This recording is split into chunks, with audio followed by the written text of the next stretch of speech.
Endwalker has had a profound effect and brought a satisfying conclusion to the decade-long tale of Hydaelyn and Zodiark. Since its release, it has been highly praised from all sides, and for good reason. It's fantastic. The way the story progressed and was presented was close to perfection. The culmination and final chapter of the Endwalker story involves chasing Meteon to the ends of existence to prevent the final days from engulfing Atheris once and for all.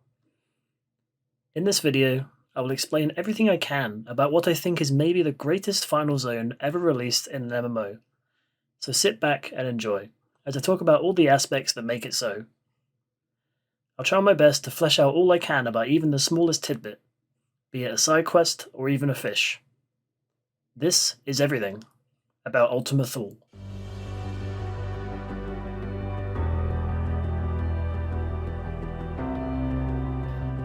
The Scions used a confluence of wind, now present in the area, to fly themselves over to the next large island of Ultima Thule, known as Ostracon Tria.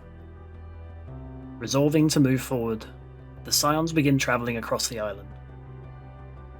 The difference in aesthetic here is vastly different from the first area, with several crystal-like structures along with tablets here and there, indicating perhaps an entirely different world from the dragons, who bid information to song as opposed to writings. The surface of this island is less rocky and more sandy and desert-like in comparison.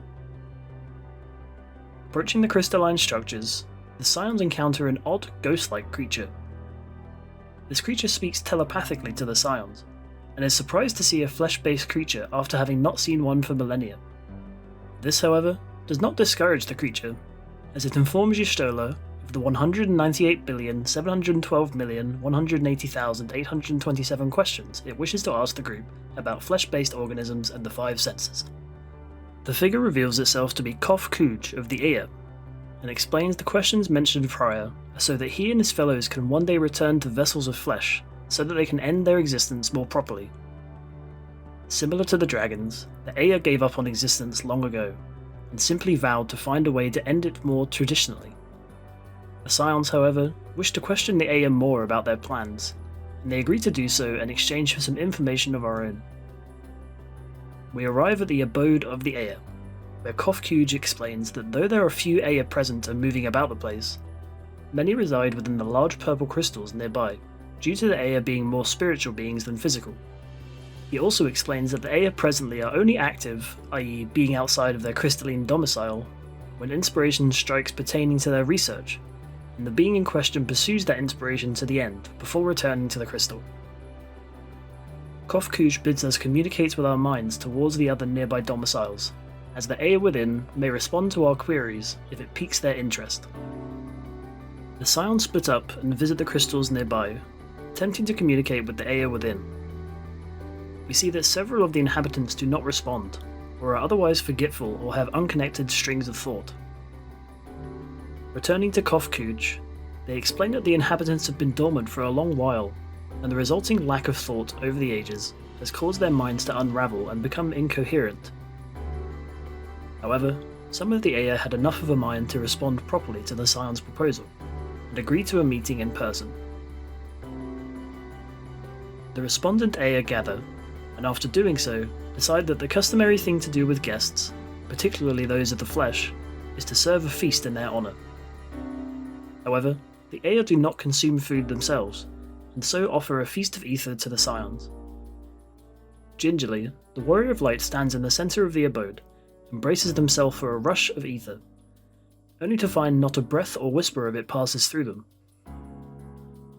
We surmise that even though the Aya are creatures reliant on ether, the conflicting presence within Ultima Thule prevents any generation of new ether whatsoever. Another thing to remember is that although these Aya may seem completely accurate, they are but a recreation generated from Meteon's memories, and therefore cannot produce ether in any capacity. After the failed feast, Kof Kuj tells the Scions that the Aya originally gave up their bodies in order to increase their lifespan to a near infinite time. In doing so, they could follow their endless thirst for knowledge, by furthering technological advances enough to even examine the meaning behind the very boundaries and laws of creation in the universe. This, however, came at an eventual cost, as the Aya eventually came upon a fundamental truth within knowledge that shook them to the core. The Aya tell the Scions to meet with them at Eligaya to the southeast. Before doing so, however, Urianger requests that Graha and the Warrior of Light join him in a task some distance from the abode.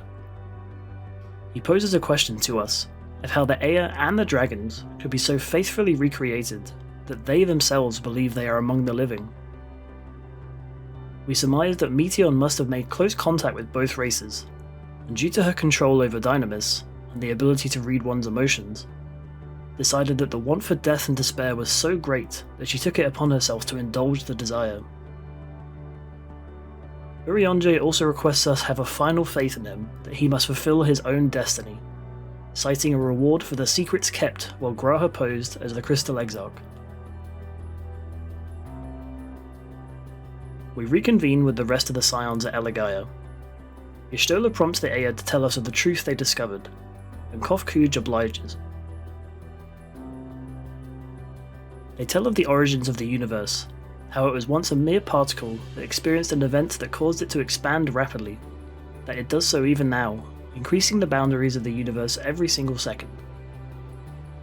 However, the Ea speculated that this process cannot truly be infinite, and investigated this phenomena further. Upon doing so, they realized that as the stars spread further and further apart, the heat energy across the universe spreads thinner and thinner also. Therefore, it stood to reason that eventually, every star, planet and moon would come to a standstill, frozen, and the universe would fall to an eternal ice age. The Ea, distressed at this discovery, did their very best in an attempt to disprove their own theory. However, it proved fruitless, and the realization that the universe would eventually end without fail brought their civilization to a grinding halt. They knew there was no point continuing to further technology and knowledge in a world that would, without doubt, come to a final end. They go on to explain that the large stones placed around the area are inscribed with the words of the Ea who chose to unmake themselves, not wanting to simply live to the end, although even some of these individuals saw the words as a pointless gesture. Y'shtola gazes at Kof-Kuj, who finishes speaking. She sighs, and bluntly informs the Ea that while their advice is noted, she will not regard it as fact. She believes truth is in the eye of the beholder, that even though the details behind the knowledge might remain incomprehensible to her throughout her own lifetime, she will not remain in ignorance. She exclaims that no matter the conclusion drawn by others, even one as grim as the Ea's, she will never forgo her pursuit of knowledge, for that is how she has always lived. At these words, the Ea are regretful of her attitude, and again the creatures here vanish. We catch a glimpse of the blackbird representing Meteion, before the swirl and the rush of dynamis of the Ea surrounds Y'shtola, the same way as Astinian. She yells to us that though their bodies are gone with the wind once consumed by the dynamis, there is a way to restore them via the Crystal of Azem. However, she tells us explicitly that we mustn't do so, as the area's survivability is sustained by the Scion's sacrifices. Urianger then steps forward slowly, entering the cloud of dynamis to stand side by side with Y'shtola. He explains his doubts of his own resolve in comparison to hers, and that often has his mind wavered in the face of the consequences. However, his able mind and his desire to stand by his comrades enables him to have the strength of will to change the laws of reality within Ultima Thule, and to allow his friends to proceed. After this, the cloud of dynamis vanishes, consuming both Y'shtola and Urianger. Meteion appears, observing the rekindled look of a lost civilization. Alice yells that the Scions will find the real Meteion no matter what, and Meteion indicates the huge star taking up most of the surrounding sky, informing us that she is there. She explains that death is merely part of a cycle of rebirth, and that the only way to be truly free is to never be born at all. She then vanishes, leaving the Scions 2 less strong, and the rest entirely devastated, but resolved.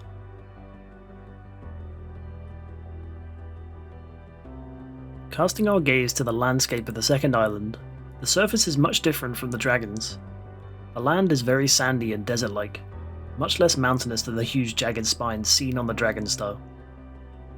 Many of the Aya's glowing structures can be seen from anywhere on the isle, notably of which are the crystal domiciles housing the incorporeal spirits. On the west side of the island, a large spire protrudes on the landscape, along with an archway with glowing purple ley lines, a staple design of the Aya. Towards the northwest, a reasonably large pond known as the Wellspring of Regret stands, although the water appears completely still and has a very deep blue hue to it. In the centre of the isle stands the large village known as the Abode of the Aya, and towards the eastern side stands Eligaya, containing many epitaphs of the Aya that chose to give up life after their discoveries within the universe. Lastly, towards the southeast of the isle, an area known as the Tube stands. This small stalagmite acts as a transporter, and although it whisks us towards the next area of Ultima Thule, it's fair to assume that it once transported users to other areas of the Aya civilization.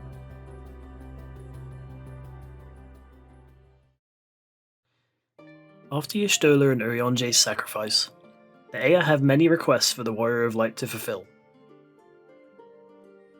The thinking Aya, south of the Abode, tells us of his acquaintances attempting to merge their consciousness in order to dilute and drown out their sorrows.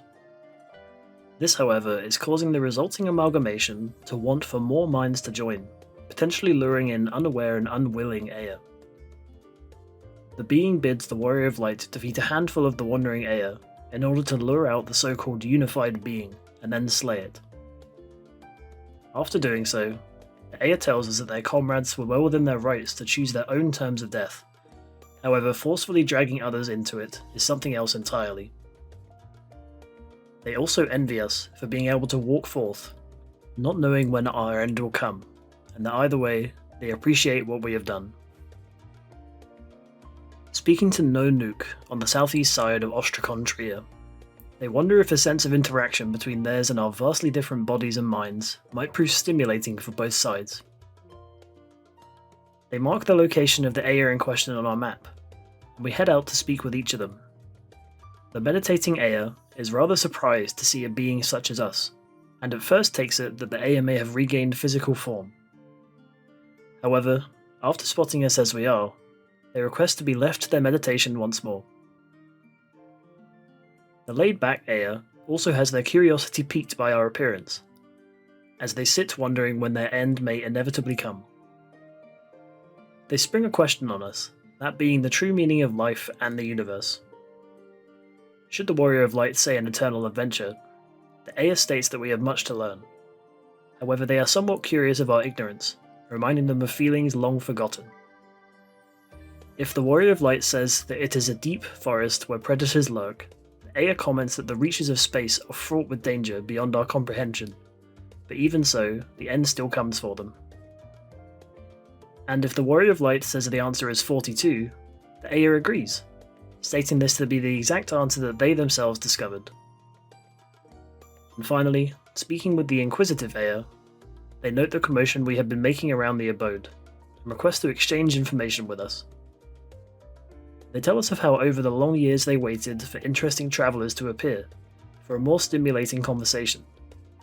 However, due to the lack of this, their mind began to dullen and slow.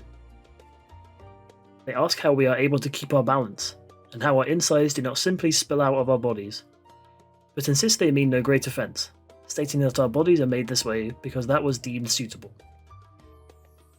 Returning to No Nuke, they hope that their cohorts found the conversation as stimulating as them, and invites the Warrior of Light to return should the want for conversation arise once again, as the Aya will always be waiting for the end. An anxious Aya looks towards the sky longingly on the north side of the abode. They appear to be waiting for a response from a colleague that usually resides within the nearby crystal, but their corporeal form has not emerged for quite some time. They request that we pay them a visit as such, and the Warrior of Light sends out waves of empathy towards the domicile. The friend of the Aya vaguely responds, moaning and asking us to leave them alone, but their words seem distant. We report this to the anxious Aya, who oddly feels the need to remain at the crystal's side, determined to talk their friend out of simply languishing into nothingness. They ask us to procure a fibrous sinew from an other one, the strange tentacled-eyed monsters, from nearby the Wellspring of Regret. The Warrior of Light attacks and defeats one of the creatures, and returns to the anxious Aya. Handing over the fibre, they exclaim that the sinew will amplify their empathetic waves, allowing the blast to provoke their friend enough into emerging. The attempt is successful, and the groggy Aya is disgruntled at the attempts of their friends to awaken them. The anxious Aya explains that other than the amplification of the empathy, the jolt of the other one's last thought shocked the friend also. The friend decides to take a walk around the plaza to clear their mind, and sets off. The anxious Aya decides to keep a closer eye on them in the future, as there are yet more signs that the friend is losing their faculties. They reflect on their ages-old friendship, and that it would be boring without their blunt input. They decide to follow their friend to the plaza, but not before thanking the Warrior of Light for their assistance, and in saving their friend's life. Sasith is thankful to us, as we reminded them of the insatiable hunger pangs they once experienced with a flesh-based body. They are currently searching for an Aya seen at the edge of the island, gazing into the distance. They would like to ask them to join for dinner, and request that the Warrior of Light find and speak with them. We travel to the far east of the island, where we discover that the weary Aya is still gazing off into the void. Speaking with them, they are at first confused at the mention of food, but quickly remember it as sustenance. They note, however, that it is likely our concept of meals differs greatly, and ask if we enjoy the sensation of eating. The Warrior of Light can tell them that they do only if it tastes good, or similarly not if it tastes bad. Either way, the Aya questions what something tasting good might mean. They desire to experience taste for themselves, and abruptly request to use our body for the idea, promising to return it upon completion. The Warrior of Light refuses, and the Aya suddenly decides to claim it by force. After defeating the aggressive Aya, we return to Sasith.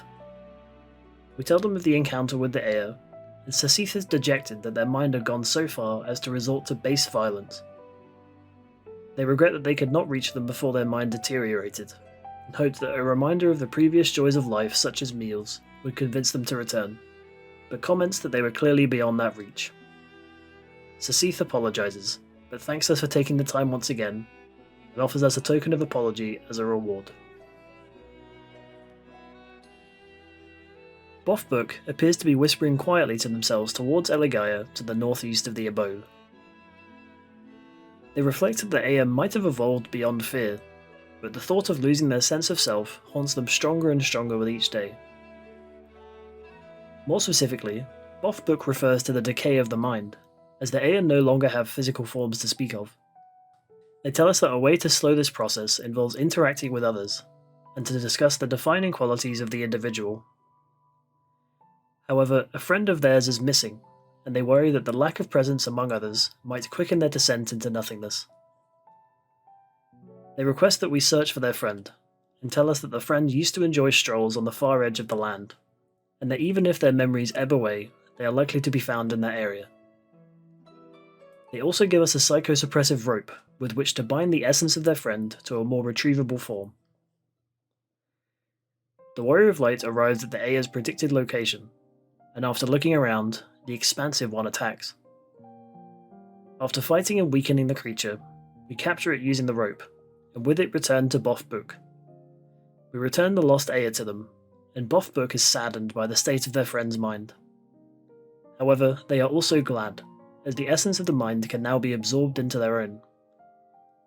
The Warrior of Light is a little shocked, but the Aya explains that it is a simple matter of having the memories that would otherwise be lost within the decayed Aya's mind to become one with their own, with little difference to the mental state of the latter. They begin to experience the visions of their friend's memories, noting that they are faint due to the owner's identity loss.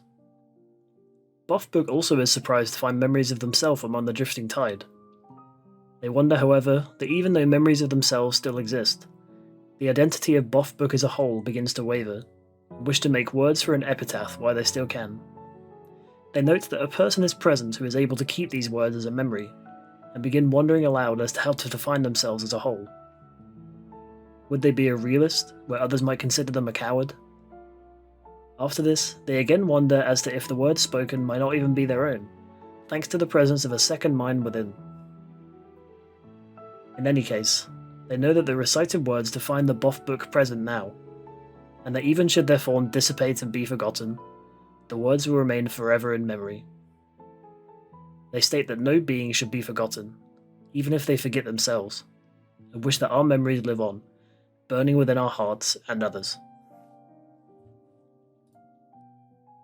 Roruth looks towards a nearby epitaph, and appears to have a question to pose to us, only for those of flesh and bone. They ask first, however, that we learn more of the Ea in order to provide a proper answer, and that we do so by examining the final words of those who chose to vacate this world. They also explain that this feat is only possible to those without corporeal forms, and offer to free us from our body in order to experience perception as the Ea do. The Warrior of Light asks them to proceed, and we are transformed into a form similar to that of the Ea. Examining the nearby epitaphs, we find one that tells us of their grasp upon eternity, but find only loss, and that if eternity does end, why still has it not come? The next reads of turning to the past with no future, even with the knowledge of none acknowledging their present, stating that they are the dead end. The final epitaph tells of how the Ea fought to reach beyond their star, beyond the dimension they live in, how they fought for nothing. Returning to Roruth, they are pleased with our progress, and request that we read the most important text located in the wooded area outside the abode. Proceeding far to the east, a large epitaph stands alone upon a hill. Reading the text upon it, it tells us that the price of eternity is joy, and that the reward is unending sorrow.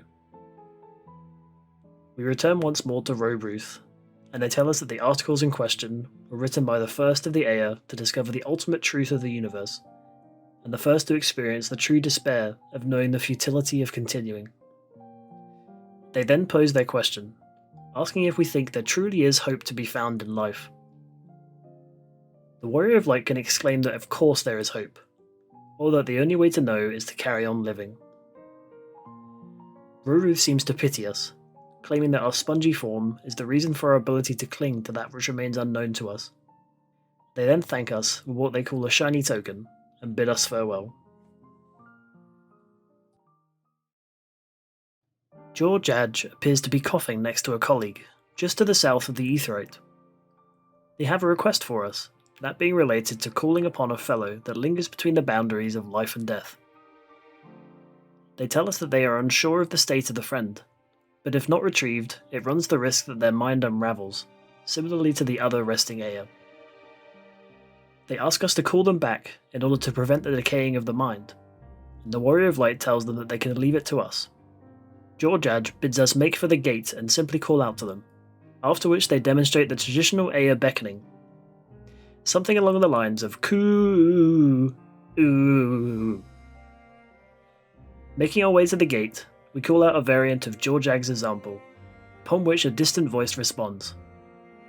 They comment on the dull sound of our coo, and then tell us that they can be found more to the north of the area. Searching to the north, we discover a lingering Ea, apparently the responder of the call. They are surprised to see a fleshy body approach them, and understand how our call could sound so strange. They ask where we might hail from, and after presumably informing them of our relatively primitive world, they assume that we must feel privileged to be able to experience what we discover as the gate guarding the Bastion of Enlightenment, a place travellers must pass in order to access the knowledge of the Ea. The lingering Ea has long expected a visitor, and even potentially envisioned an encounter with a being from another world. They wonder, however, why we have come from the village, rather than head to it, and we explain of Jadj's request to find them. They tell us that in any case, they were merely waiting for someone, and ask us to return to Jadj to assure their return. Speaking with Jadj, they tell us of the friend's return, and explain how the abode of the Ea was created for the purpose of exploring the mysteries and eventual solution of the universe, and that many Ea made the journey to contribute their piece. As such, a person awaiting travellers at the gate was an eternal tradition. The friend in question, however, seemed to wait much too long, so much so that the spirit remembers the act of doing so, but not the purpose of who they might be waiting for.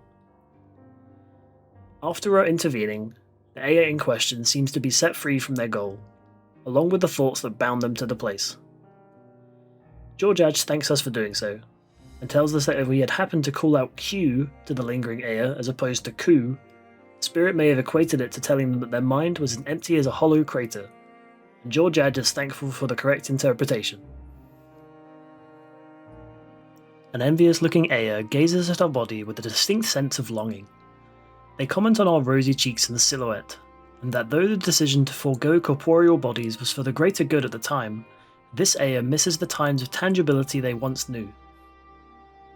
They tell us of their desire to inhabit a body, to the end that they have explored the possibilities of finding another physical form to do so, but have a small dilemma in which they cannot remember what their form once was.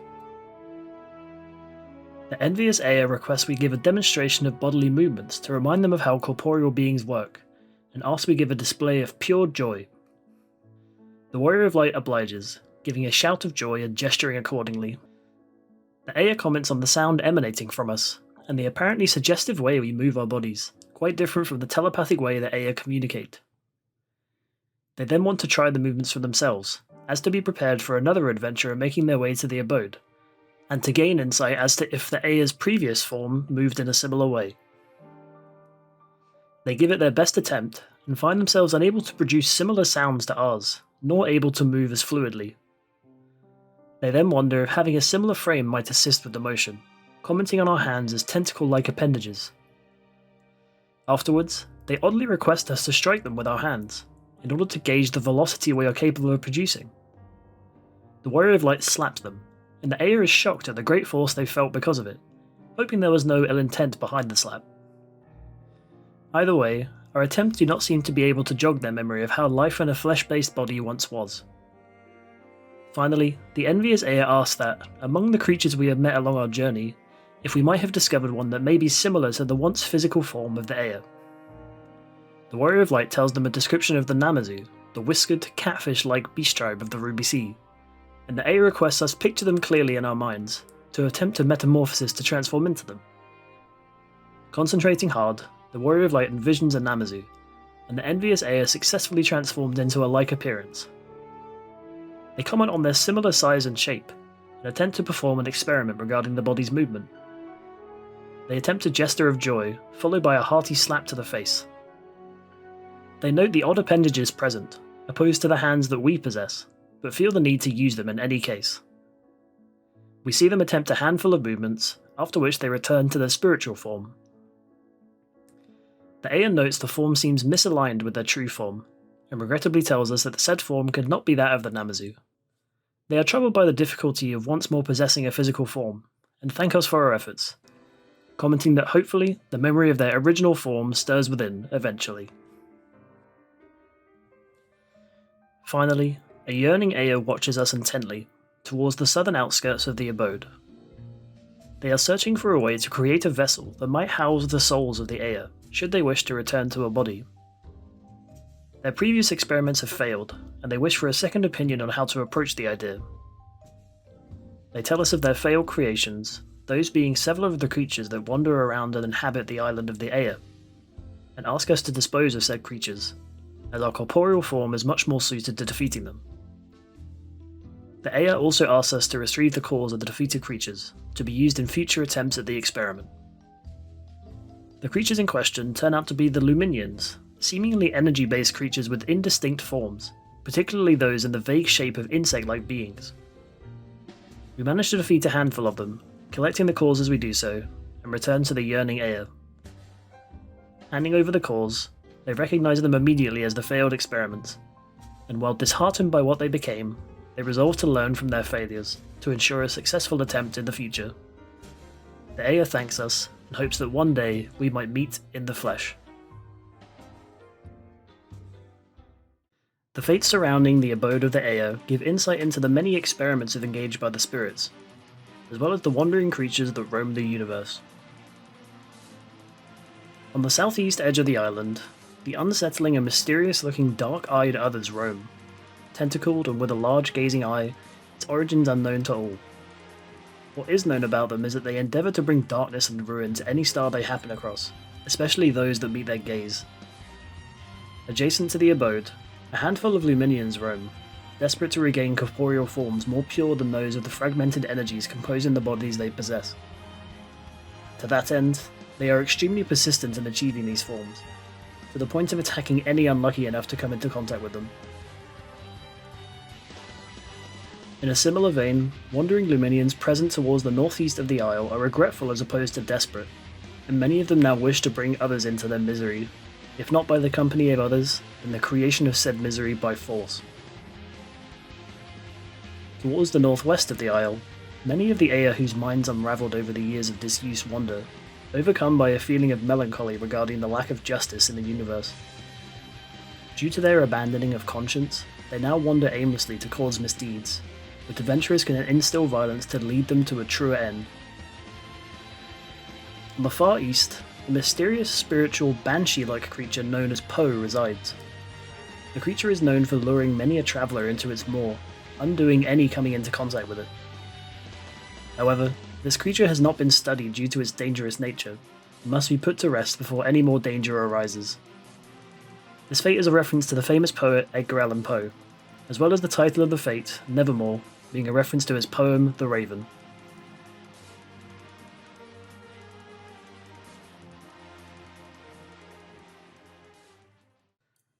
A handful of fish seem native to the land of the Ea, or at least have come into contact with them, which are found within Ultima Thule. The proto-flesh are another example of the Ea's attempts to create a vessel which the spiritual race can inhabit to return to a flesh-based form. This specimen, however, likely took its form due to its creator remembering it among the few corporeal beings still amongst its memory. The Catoptron is a large finned fish, the bright blue body of which is dotted with white flecks, giving it a distinct sparkle as it travels. It is said that the layered scales are reminiscent of a telescope, giving a reflection of galaxies ever distant from its origin. The comet tail also retains a deep blue body, but its most notable feature are the red gills prominent towards the creature's head. They are said to be among the many organs used to help it survive in unfamiliar environments. Scholars argue over the principle of the fish being formed from exposure to a concentrated amount of ether, opposed to the usual method of evolution.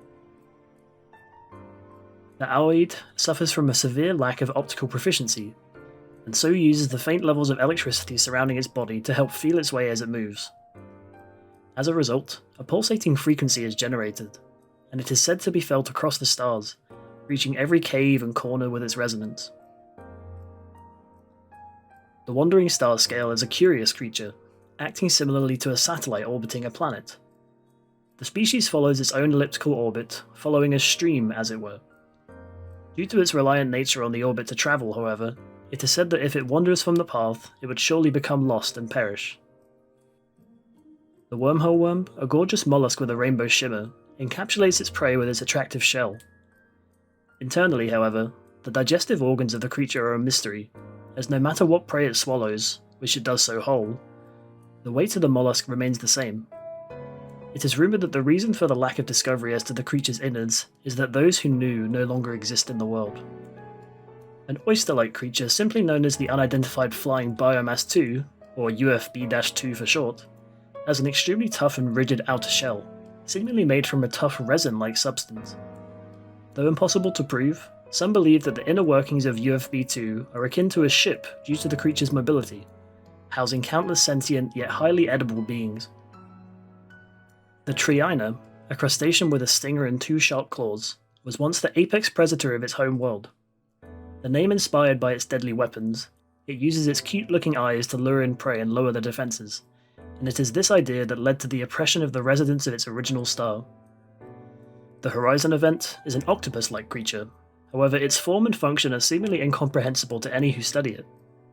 Its addled brain can only be explained if one accepts the concept that this creature came from a part of the universe so dense in gravity that it prevented any outside observation. The creature must have since been ejected from the density by some astronomical event, but due to the creature's lack of purpose and memory, this concept seems unsolvable. EBE-9318 is one of the most odd creatures ever seen, even to the all-knowing Ea. However, the Ea do insist that the creature, while resembling nothing more than the floating eyeball, was once the appendage of an entity they discovered during their period of space exploration, where they attempted to monitor the observable cosmos. The fish known as Unbegotten is another one with an odd appearance, a bulbous head and wide mouth most prominent among its features. It is somewhat speculated that the creature may be the remnant of something more sentient, turned drifting and coated with protoplasm.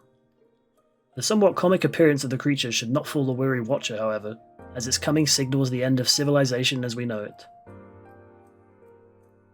Finally, the Felina is a large shark-like creature. Contrary to the high speed of sharks and the way they move, this creature uses its large, expansive wings to use thin currents of ether to glide amongst the stars. A thing to note about this species is that upon inspection, the composition that makes up the majority of its body appears to be closer to that of the surrounding flora, opposed to the fauna it shares its appearance with.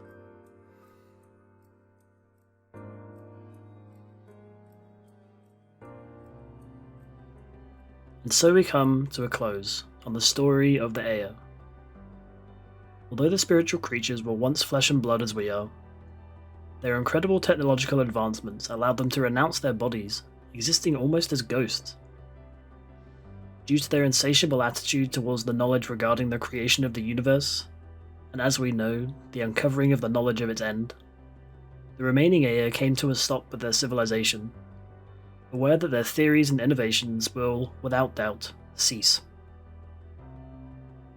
With our brief foray into the home of these creatures, we can only hope that as we move closer to Meteon, the memories we helped stir and the experiments we helped progress will ease the minds of those that remain. I hope you enjoyed this video. It really means a lot to me that the first part caught so much attention, at least relative to a regular video, so I hope this one lives up to your expectations. If you did enjoy it, leave a like and subscribe to the channel for more Final Fantasy XIV lore. Maybe check out part 1 if you haven't, and I'll see you next time, as the remaining Scions transport themselves onward to Base Omicron.